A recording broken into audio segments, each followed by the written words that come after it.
महसूस किया, जताया, मैं सबका शुक्रिया अदा करता हूं। क्योंकि मैं आजमगढ़ से बहुत प्यार भी करता हूं, क्योंकि मैंने इतिहास पढ़ा, आजमगढ़ बहुजन आंदोलन के लिए सबसे मजबूत धरती। ये मीडिया के साथ अगर आ रहे कुछ नए नए पत्रकार लग रहे हैं, मुझे सब आ रहे उनका के सामने मत खड़े हो ना, उनसे तो बात कर लिया। आप तो आपसे बात कर रहे हैं ना, कई तरह को रिकॉर्ड कर पीछे हो जाओ।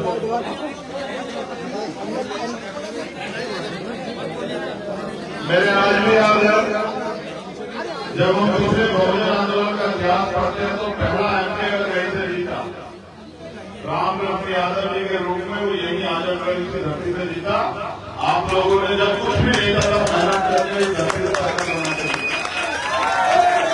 और मुझे बेहद खुशी है कि माननीय काशीराम साहब के साथी रहे, माननीय काशीराम साहब के साथ कंधे से कंधा मिला के चले।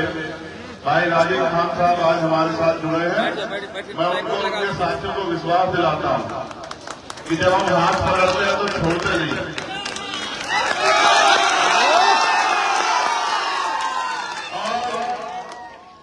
हम दिखावे के लिए, जो दूसरे बहुत सारे लोग दिखावे के लिए बहुजन की बात करते हैं, ऐसे बहुजन भी नहीं। हमने आज तक हर पटल में अपने आप को साबित किया है। कोई मामला रहा हो देश में, किसानों का, नौजवानों का, महिलाओं का, दलितों का, पिछड़ों का, मुसलमानों का, एनआरसी का, सीए का, कोई मसला रहा। इन्हीं आजमगढ़ में प्रधान सत्यमेव जयते जी के साथ जो हुआ और तमाम तरह की घटनाएं, मुन्ना प्रधान जी के साथ जो हुआ, और लगातार मैं शुक्रिया अदा करूंगा हमारे जिले के सभी नेताओं का, हमारे जिलाध्यक्ष जी का, भीमार में आजाद समाज पार्टी, और सबसे ज्यादा धन्यवाद करूंगा भाई अब्दुल्ला खान जी का, जिन्होंने मुझे पिछली बार भी यहां बुलाया।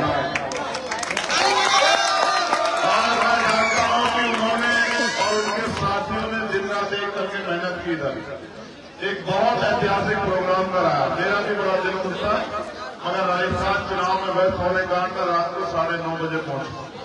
मगर मैंने वादा किया था कि इस बार मैं दिन में आऊंगा और खूब समय निकाल कर आऊंगा, जहां आपके और मेरे बीच में दूरी के रूप में समय न रहे। अब्दुल्ला भाई का, हमारे पार्टी के बड़े नेता डॉक्टर आकिब साहब जी का, शिव कुमार विश्वकर्मा जी का, और हमारे विनय सागर जो तमाम हमारे जो पार्टी के नेता, मैं सबका धन्यवाद देता हूं। और अब तो ये भी राजीव साहब के हमारे बड़े नेताओं के रिश्तेदार हो गए, मैं इनका भी शुक्रिया अदा करता हूं। कहते हैं लहरों से डर के नौका पार नहीं होती, और मेहनत करने वाले की कभी हार नहीं होती। अभी तो नापी है कुछ गज जमीन, अभी तो पूरा आसमान बाकी है, अभी तो शुरुआत हुई। अभी तो 3 साल की पार्टी है हमारी। आप ये देखना, इतनी मेहनत करेंगे हम, और हर व्यक्ति के पास तक जाएंगे, हर कमजोर को, पीड़ित को, शोषित को, किसान को, मजदूर को, नौजवान को, हर गरीब को, मजलूम को गले से लगाएंगे, भाईचारा पैदा करेंगे, मां बहनों के आंसू पोंछेंगे, और राजनीतिक ताकत बना के उनको स्वाभिमान सम्मान का जीवन दिलाने के लिए संघर्ष करते रहेंगे। इसी बात के साथ हम लोग लड़ रहे हैं।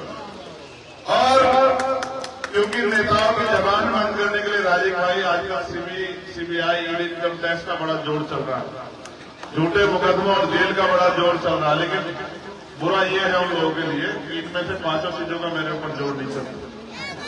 ना मैं सीबीआई से डरता, ना इनकम टैक्स से, ना एनआईए से, ना ईडी से, और ना झूठे मुकदमे और जेल से। मैंने तिहाड़ भी 2 बार देखे, खूब अन्याय सहा, लाठियां खाई, मुकदमे झेले, संघर्ष किया। रात की कब रात गुजरी पता भी नहीं लगा, लेकिन कभी हार नहीं मानी।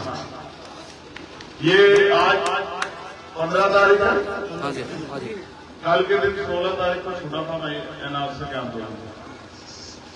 28 दिन के बाद 16 तारीख को, यानी कि कल जो दिन आएगा, उस दिन जनवरी में मैं छूटा। और जो सीए एनआरसी वाले आंदोलन में जामा मस्जिद से जब मैं गिरफ्तार हुआ और जो वो कर सकते थे उन्होंने किया। मैंने उस दिन भी एक बात कही थी जमा मस्जिद के अध्यक्ष सीढ़ियों पे कि जब तक मैं हूं और मेरे शरीर में लहू का आखिरी कतरा तब तक तो लड़ता हूं। अच्छा ये है कि सरकार से कहो कि कुछ और हथियार अपनाएं, क्योंकि किसी भी कीमत पे रुकने वाले नहीं हम लोग। फिर हथियार के रूप में मेरे ऊपर 4 गोली चलाई गई। ये आपकी दुआ प्रार्थना मेरी मां बहनों के आशीर्वाद की देने कि उनकी 4 गोलियां भी मेरे लिए फूल साबित हुई और उनका भी वो भी मेरा कुछ नहीं बिगाड़ता।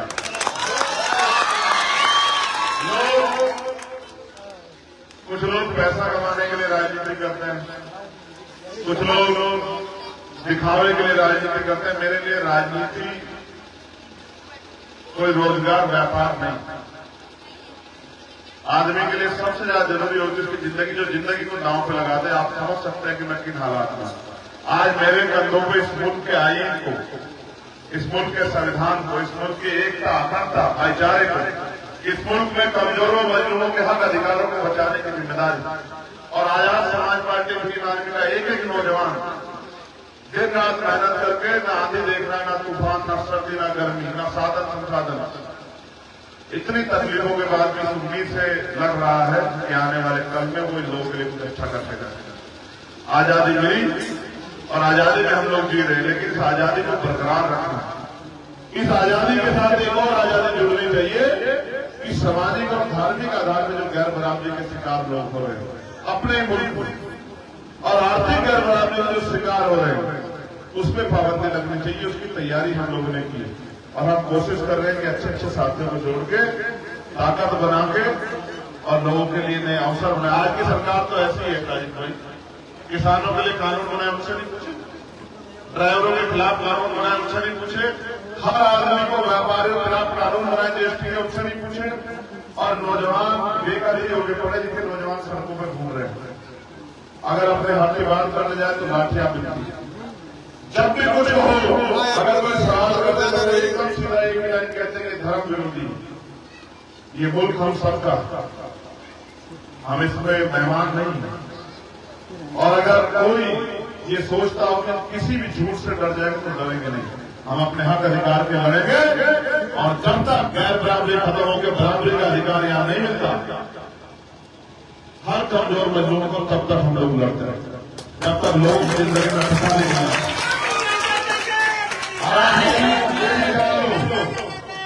नहीं, नारे सिर्फ नारे लगाने से काम नहीं चलेगा, तो बहुत कुछ लगा रहे 17 सालों से और नारे लगा के हिस्से में तुम्हारे को आया नहीं।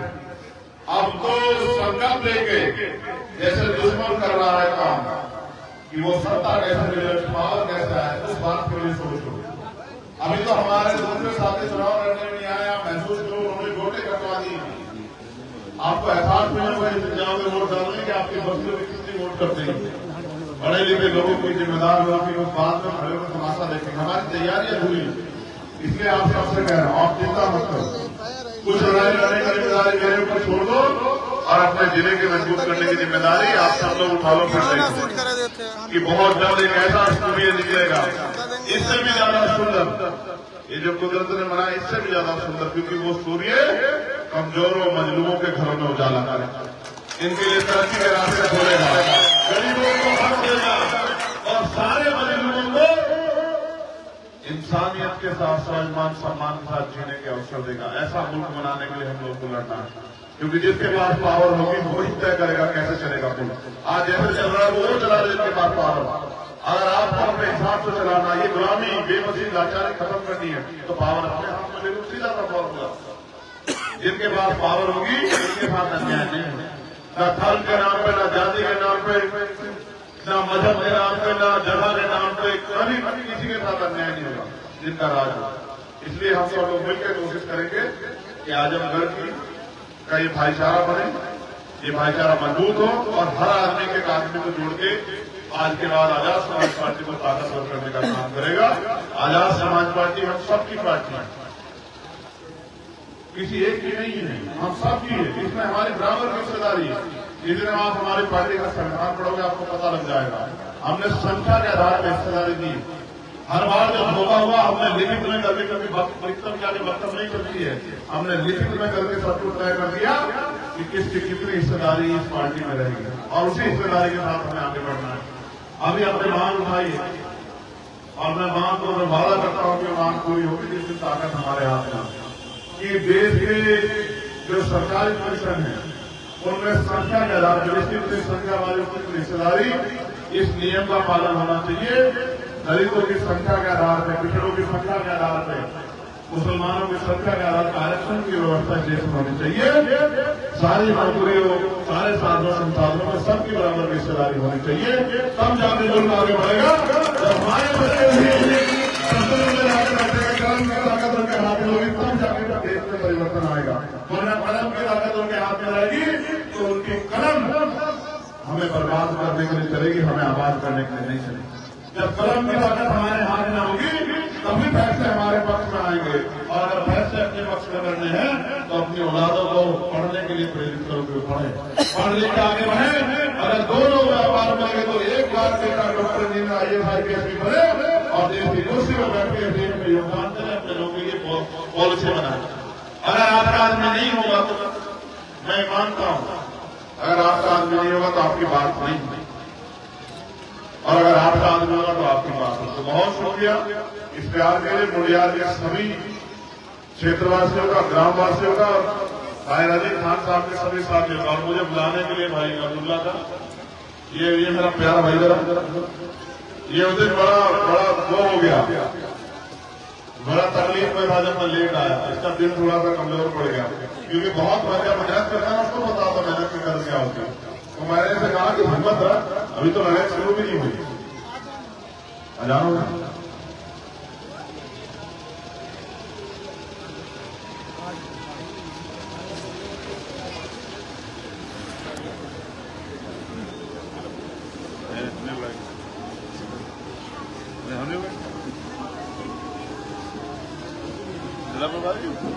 दीवार में से कब आएगा मुझसे खाएंगे पटवा दी।